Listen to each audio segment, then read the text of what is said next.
Good morning student. आज हम व्यवहारिक व्याकरण में से आपका सिलेबस के आधार पर जो निर्धारित पाठ्यक्रम में दिया गया है भाषा व्याकरण एवं लिपि का परिचय, इस टॉपिक को हम आज आपको पढ़ाएंगे। भाषा एवं लिपि। पहले हम भाषा के विषय में बताएंगे। मानव जाति के विकास में अभिव्यक्ति का महत्वपूर्ण साधन का माध्यम भाषा है। बच्चों, हम अपनी विचारों की अभिव्यक्ति को एक दूसरे तक किसके माध्यम से पहुंचाते हैं? भाषा के माध्यम से। मनुष्य अपने विचार, संदेश, सूचना, अभिव्यक्ति इसी के माध्यम से करता है। वाणी के द्वारा हम मुख से जिन ध्वनियों, शब्दों और वाक्यों को व्यक्त करते हैं, उनका आधार या वाचिक माध्यम मानक भाषा होती है। भाषा से हमें अपना इतिहास, संस्कृति, ज्ञान, विज्ञान एवं परंपराओं का ज्ञान होता है। ये तो हमने जाना और आप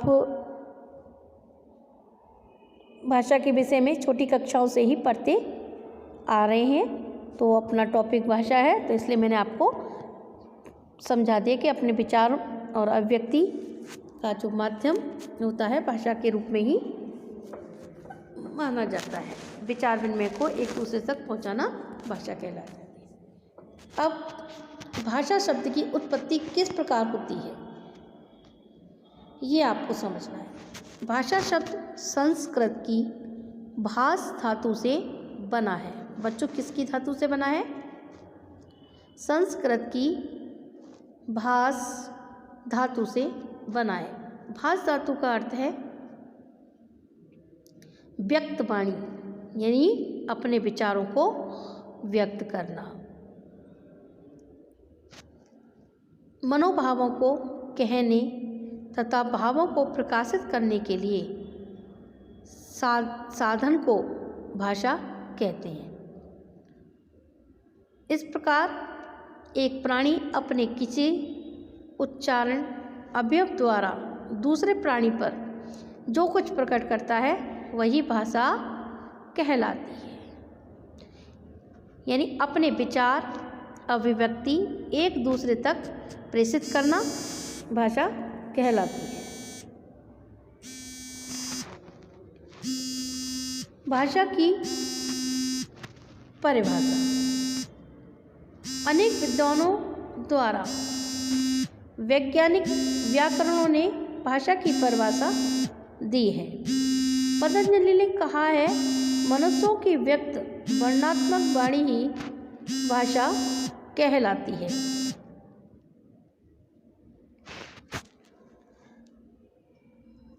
पतंजलि ने कहा, मनुष्यों की व्यक्त वर्णनात्मक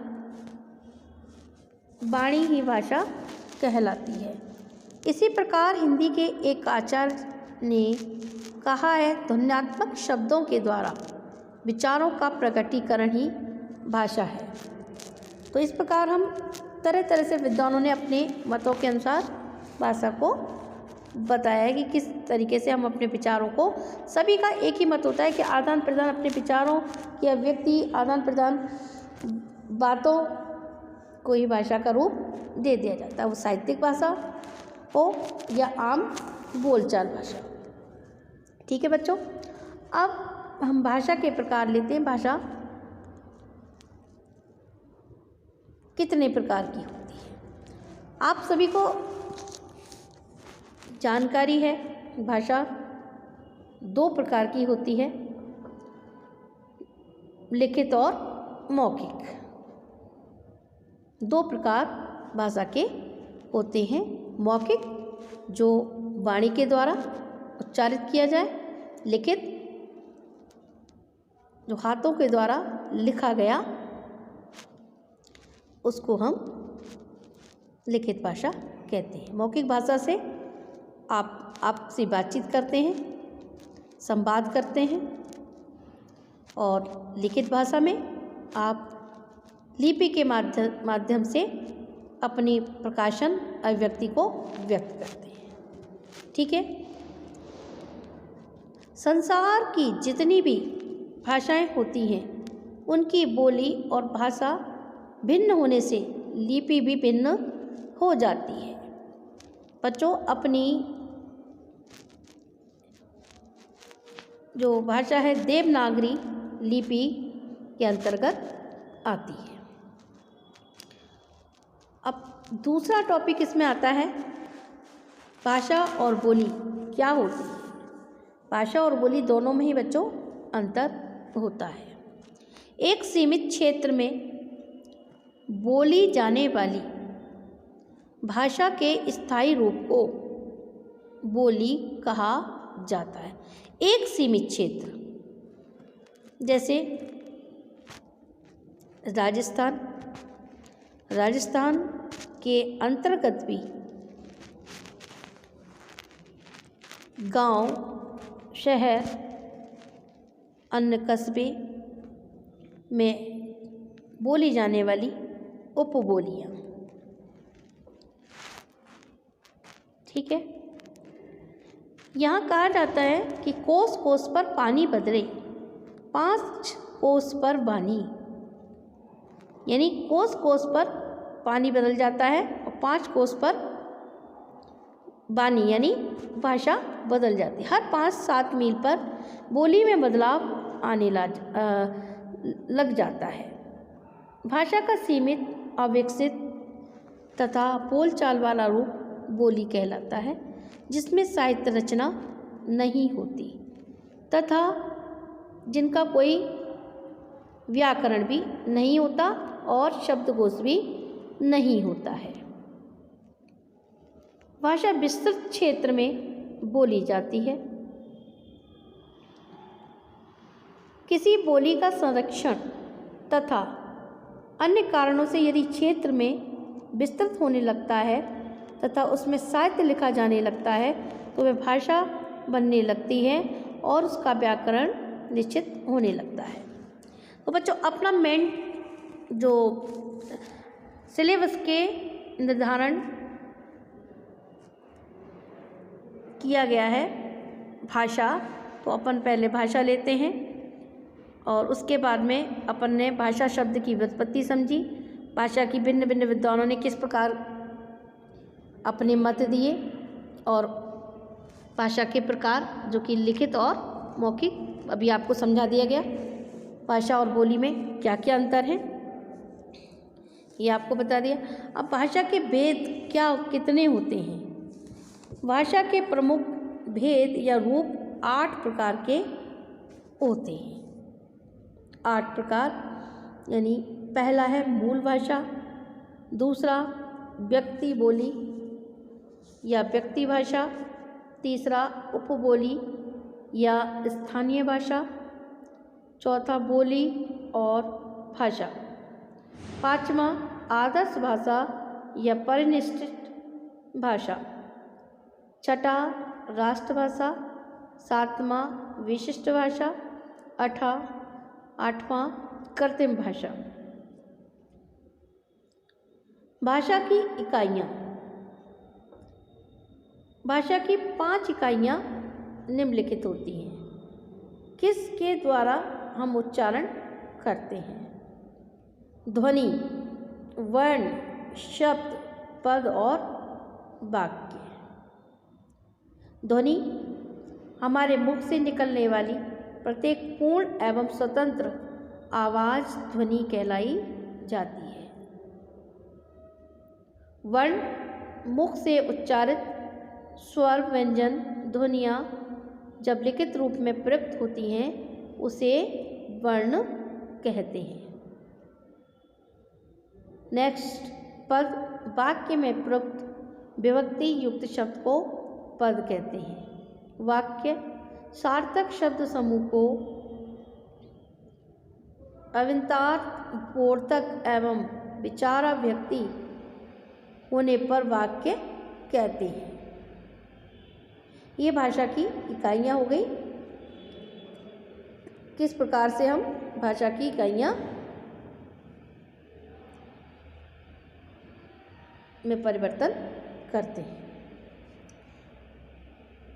हिंदी की बोलियाँ।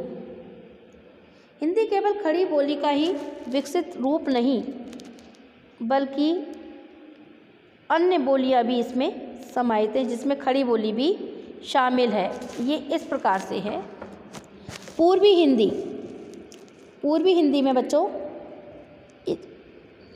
ये आती हैं अवधी, बाघेली तथा छत्तीसगढ़ी शामिल हैं।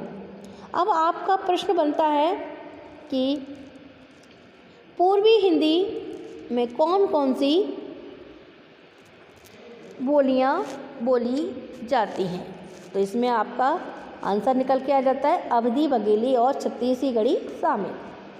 बच्चों, हमें छोटे छोटे इसमें से हमें प्रश्न निकालने हैं जिसका हमें आंसर देना है, लेकिन हमें इस टॉपिक को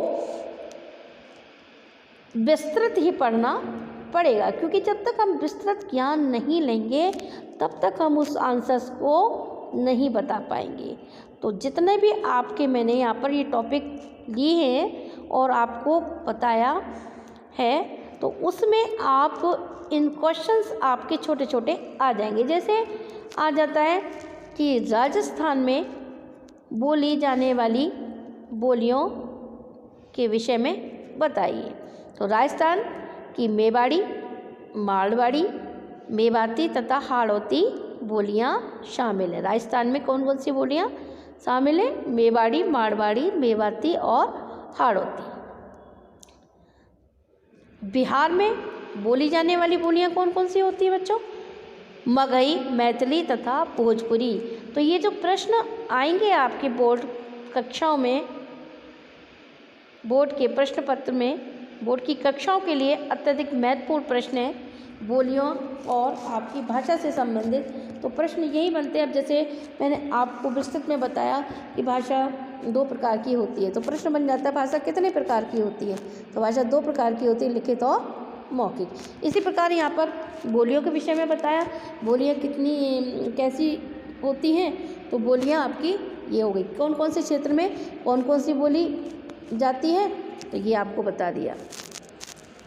अब जैसे पहाड़ी बोली गढ़वाली, कुमायूं तथा मलयाली बोलियां हिंदी की बोलियां मानी जाती हैं। इन बोलियों के मेल से बनी हिंदी की 14 सितंबर 1949 को भारत की राजभाषा स्वीकार की गई। विभिन्न बोलियों के मेल से बनी हिंदी की भाषाई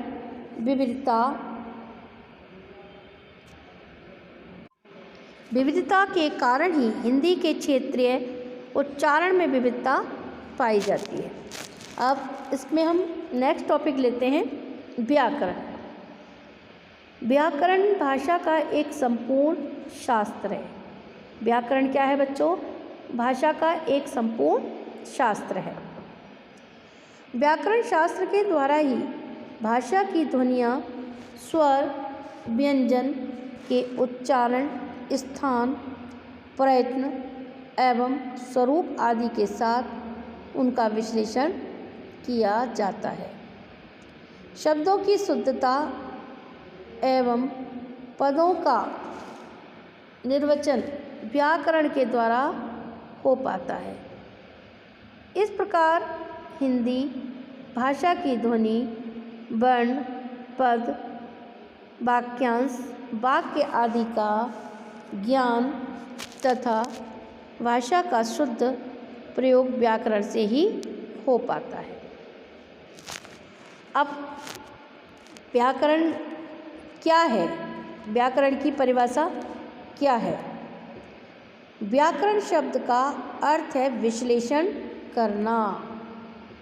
विश्लेषण, शब्दों की व्याक्रिया, उनकी व्युत्पत्ति तथा विश्लेषण व्याकरण शास्त्र से ही किया जाता है। व्याकरण की परिभाषा इस प्रकार की जाती है। भाषा को शुद्ध रूप में लिखने तथा बोलने से संबंधित नियमों का ज्ञान जिससे होता है उसे व्याकरण कहते हैं। फिर वापस से लेते हैं। भाषा को शुद्ध रूप में लिखने तथा बोलने से संबंधित नियमों का ज्ञान जिससे होता है उसे व्याकरण कहते हैं।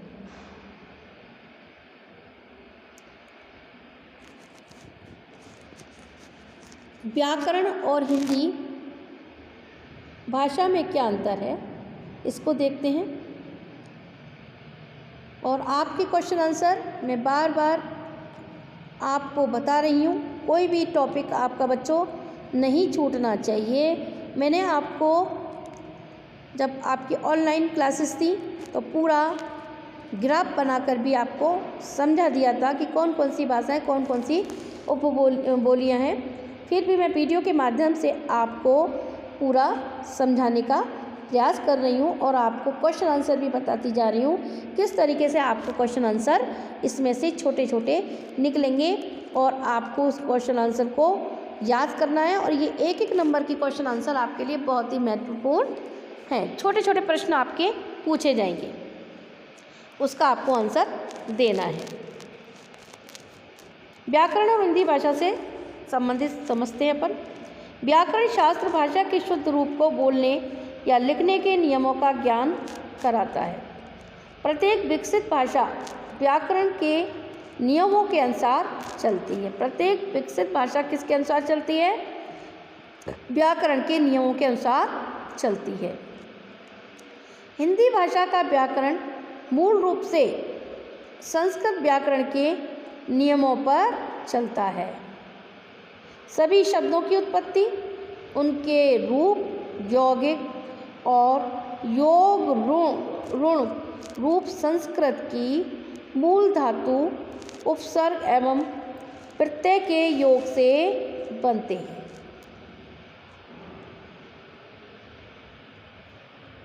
ये जो आपके टॉपिक भाषा की परिभाषा, भाषा कितने प्रकार की होती है, भाषा और बोली और व्याकरण, ये टॉपिक अलग अलग हैं और इनमें से आपके क्वेश्चन आंसर मैं आपको बता दूं। जहाँ तक अभी अपन ने पढ़ा है व्याकरण और हिंदी भाषा में इस तरीके के आपके क्वेश्चन जैसे पूछे जा सकते हैं। मानव समाज के लिए भाषा का क्या महत्व है? आपको 2 पंक्तियों में ही इस प्रश्न का आंसर देना होगा। लिपि को परिभाषित करते हुए देवनागरी लिपि में लिखी जाने वाली 2 भाषाओं के नाम, इस तरीके के आपसे प्रश्न पूछे जाएंगे। तो पहले वाले का जैसे आंसर है मानव समाज के लिए भाषा का क्या महत्व है, तो मानव समाज में परस्पर विचारों एवं भावों को व्यक्त करने तथा आदान प्रदान करने में भाषा का सर्वाधिक महत्व माना जाता है। ठीक है बच्चों, अब जैसे मैंने आपका ये नेक्स्ट जो टॉपिक लिया भाषा और बोली, तो इसमें जो महत्वपूर्ण प्रश्न है इस प्रकार आएगा, भाषा और बोली में क्या अंतर है? तो आपको इसका आंसर इस प्रकार देना पड़ेगा। व्यापक सामाजिक क्षेत्र में प्रयुक्त होने वाली वाचिक अभिव्यक्ति भाषा कहलाती है और सीमित क्षेत्र में बोली जाने वाली बोली बोली कहलाती है। प्रश्न मैंने आपसे जब मैं टॉपिक डिस्कस कर रही थी तब भी मैंने आपको बताया था भाषा के कौन से 2 रूप होते हैं, एक लिखित और मौखिक। छोटे छोटे आपके प्रश्न इस टॉपिक में से आएगा, भाषा और लिपि में से। तो अपन यहाँ तक अपन ने व्याकरण और हिंदी भाषा से समझ लिया। अब हम लेते हैं लिपि। लिपि क्या है? इस टॉपिक आपका पूरा कंप्लीट हो जाएगा। लिपि भाषा के मौखिक रूप को अंकित करने के लिए जो चिन्ह बने होते हैं उन्हें हम लिपि कहते हैं। भाषा की ध्वनियों को जिन लेखन चिन्हों में लिखा जाता है उसे लिपि कहते हैं। प्रत्येक भाषा की अपनी एक लिपि होती है।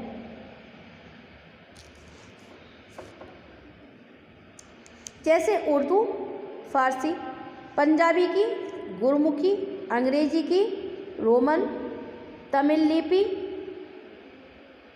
कलिंग लिपि, बंगला लिपि, कश्मीर की पुरानी शारदा लिपि आदि लिपियों का एक लंबा और विस्तृत इतिहास रहा है। भाषा और लिपि का संबंध। भाषा का लिखित रूप लिपि के द्वारा ही सुरक्षित रहता है। मनुष्य के मुख से निकले ध्वनि संकेतों की समष्टि है तो लिपि उन संकेतों की रूपात्मक अभिव्यक्ति है। भाषा और लिपि में साम्य और वैषम्य भी मिलते हैं।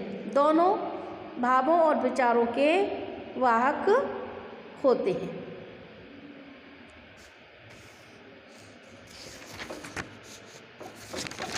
नेक्स्ट टॉपिक और आया है आपका देवनागरी लिपि का परिचय एवं वर्तनी। छोटा ही सा टॉपिक है। भाषा का लिखित रूप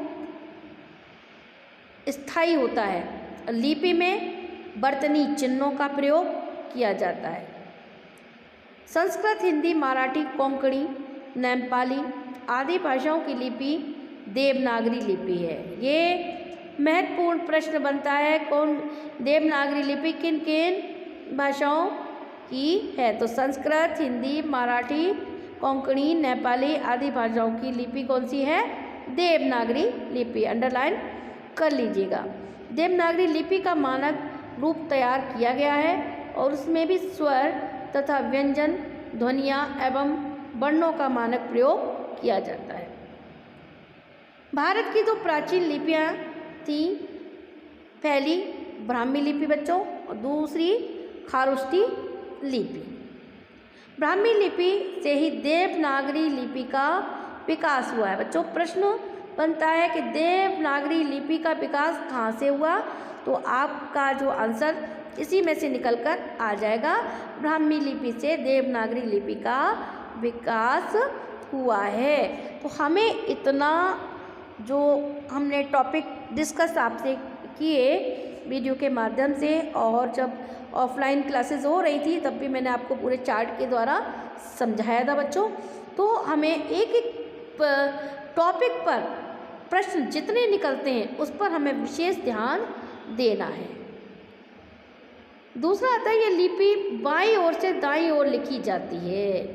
देव कैसे लिखी जाती है? बाईं से दाईं की ओर लिखी जाती है। ये ना तो शुद्ध रूप से असंख्यात्मक लिपि है और ना ही वर्णात्मक लिपि है। यानी ब्राह्मी और खारोष्ठी की पूछ सकते हैं ये कैसे लिखी जाने वाली लिपियां हैं। तो बच्चों ये आपके टॉपिक बहुत ही महत्वपूर्ण है। इसमें से 3 नंबर के प्रश्न आपके पूछे जाते रहे बोर्ड प्रश्न पत्रों में। तो आपका कोई भी टॉपिक छूटना नहीं चाहिए, चाहे वह 3 नंबर का हो चाहे वह 2 नंबर का हो। जैसे कि शब्द शक्ति। शब्द शक्ति आपका मात्र 2 अंक का है, लेकिन हमें 2 अंक को भी पूर्णतः तैयार करना ही है। तो नेक्स्ट टॉपिक हम इसके बाद में शब्द शक्ति पढ़ाएंगे, और इसमें से 1-2 प्रश्न और आप देख लीजिए। जैसे टॉपिक मैंने आपको पढ़ाया भाषा किसे कहते हैं, तो इसका आंसर विचार विनिमय के मौखिक एवं लिखित माध्यम को भाषा कहा जाता है। इस प्रकार के प्रश्न आपको तैयारी करने हैं। हिंदी भाषा की कौन सी लिपि है? तो हिंदी भाषा की लिपि देवनागरी लिपि मानी जाती है। अब एक प्रश्न आपका आता है अक्सर पूछा जाता है कि राष्ट्रभाषा किसे कहते हैं। तो बच्चों आप सभी को पता है राष्ट्रभाषा किसे कहते हैं, फिर भी आप उसको क्रमबद्ध तरीके से जो प्रश्न पूछा जाता है उसका उत्तर आपको इस प्रकार देना है। किसी राष्ट्र के संविधान में मान्य शासन के कार्यों में प्रयुक्त तथा समस्त राष्ट्र में व्यापार योग्य भाषा को राष्ट्रभाषा कहा जाता है। ठीक है बच्चों, इस प्रकार के हमें प्रश्न ऐसे नहीं कि हमने अपने मन से बनाकर लिख दिए। व्याकरण में आपने आंसर सही दिया है तो पूरे के पूरे अंक आपको मिलते हैं, और आपने गलत दिया है तो पूरे के पूरे अंक आपके कट जाते हैं। तो बच्चों आप जो व्याकरण का भाग है आपका, जो भी आपके टॉपिक निर्धारित किए गए हैं उन पर आप विशेष ध्यान देना, क्योंकि ये अंक आपको बहुत कारगर होते हैं, यानी आपके नंबर काफ़ी अच्छे आते हैं। आपने सही आंसर दिया है। ये चाहे आपके बहुवैकल्पिक प्रश्नों में पूछ सकते हैं, चाहे आपके प्रश्न में पूछ सकते हैं। जैसे कि अभी आपने अर्धवार्षिक परीक्षा दी तो प्रश्न आपके जिस आधार पर मैंने आपको समझाए थे उसी आधार पर आपके सारे प्रश्न आए और आपने उसका आंसर भी दिया। इसी तरीके से बच्चों आपको ये प्रश्न जो भाषा, लिपि और बोलियां हैं पूरा अच्छी तरीके से याद करने हैं। इसमें जो छोटे छोटे क्वेश्चंस आप बने हुए हैं और मॉडल पेपर में से भी अगर आपके आ जाएंगे हिंदी का तो मैं आपके क्वेश्चन आंसर इसमें से और आपको व्हाट्सएप पर भेज दूँगी। ठीक है बच्चों, नेक्स्ट टॉपिक हम शब्द शक्ति लेंगे। ओके, धन्यवाद। Good morning.